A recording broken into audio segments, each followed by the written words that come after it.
Donc, vous le disiez tout à l'heure, vous avez reçu le soutien même dans cette affaire, c'est très important, je crois, de le dire, de Greenpeace et d'autres associations écologiques. Quel est leur discours? Qu'est-ce qu'ils disent pour soutenir votre lutte? Je crois que c'est très important de faire passer ce message-là auprès des gens. Vous n'êtes Oui, pas voilà, des arriérés, vous ne campez pas sur une lutte qui appartient au passé.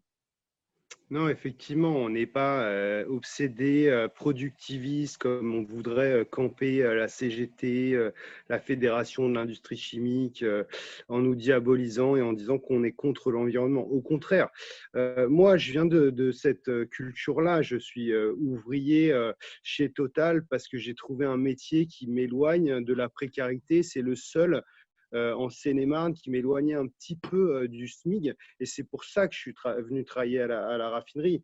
Il y a peu de temps, je réfléchissais moi-même à devenir ouvrier, par exemple dans la permaculture. J'avais cherché, j'avais fait des recherches et je m'étais rendu compte que ce qui m'effrayait énormément, c'était simplement la précarité, les conditions de travail médiocres, etc. Et pour revenir sur ce que vous disiez par rapport aux Gilets jaunes, effectivement, il ne faut pas prendre les travailleurs, les ouvriers et les gens en général voilà, pour des gens qui ne réfléchissent pas, qui ne voient pas qu'il y a une nécessité de changer de modèle. Mais en réalité, l'État, le pouvoir et les grandes entreprises ne veulent pas changer de modèle.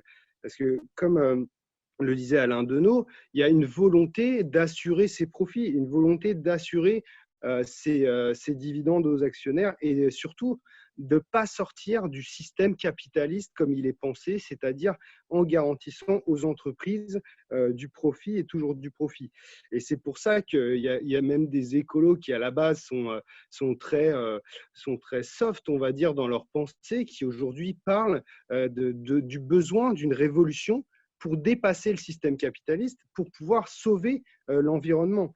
Et c'est en partie pour ça que les Gilets jaunes aussi parlaient de ce changement de système nécessaire pour pouvoir sortir tous ensemble, travailleurs de la précarité, mais aussi de pouvoir sauver la planète. C'est parce qu'on leur disait, mais d'un côté, on va m'imposer une taxe carbone, et de l'autre, il y a des entreprises comme Total qui vont détruire la planète partout, que ce soit au Mozambique, en Ouganda ou ailleurs. Enfin, les gens ne sont pas bêtes, quoi. Donc, on ne peut pas leur demander à eux de faire des efforts individuels et de laisser les entreprises capitalistes polluer sans aucun frein et voilà, et tout en même les accompagnant à faire ce genre de choses. Et c'est pour ça que nous, Greenpeace, par exemple, sa position qui est vraiment une position très forte, c'est de dire on est aux côtés des raffineurs de Grand Buis et même si on doit se battre pour conserver le raffinage, le temps de trouver une alternative aux énergies fossiles, on se battra aux côtés des travailleurs de Grand Buis. Enfin, je veux dire, c'est une prise de conscience forte pour le mouvement écologique de dire après les Gilets jaunes, et ça je pense que les Gilets jaunes, ça a aussi percuté énormément et les syndicats et nous-mêmes, parce qu'on s'est aperçu que les Gilets jaunes avaient une force considérable et ils nous ont réveillés dans le sens de dire de se battre, même si nous, dans le raffinage, on avait cette culture du rapport de force, mais là, on a assisté à une vraie radicalisation du combat, donc ça nous a réveillés et ça nous a donné envie. Et il y a aussi les écolos qui ont été percutés par le fait de dire effectivement, il faut rejoindre la question de la fin du mois, la question du frigo, la question de la fin du monde. Et que ça, c'est fondamental.